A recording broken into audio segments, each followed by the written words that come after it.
Yes, Mac and I have been friends since college days. We went to school together and we were good friends then. And I attended the Jubilee one summer. And I sat in this large auditorium downtown Nashville, and I sat right behind Mac and Marty. And they invited me to dinner the following Saturday.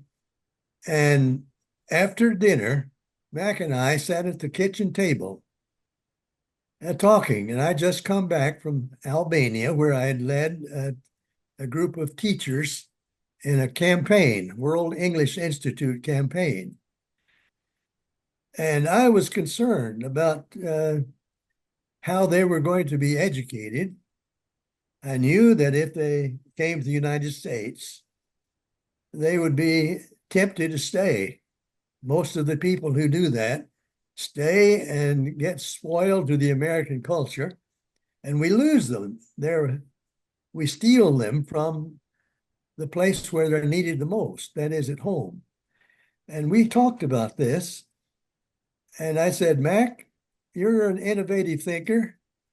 How can we provide a college level Bible education for our students who graduate from World English Institute without bringing them to the United States?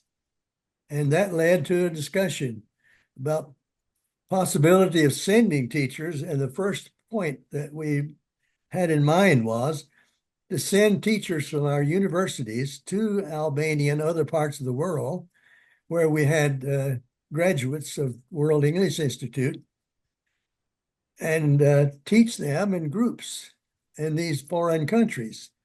And it worked one summer, but the expense was prohibitive. And we failed to be able to get very many people to agree to make that trip on their own dime. And we didn't have money to provide for them.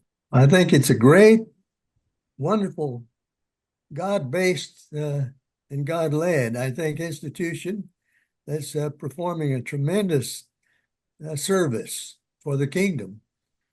And I know that a lot of preachers and denominational preachers are studying this material.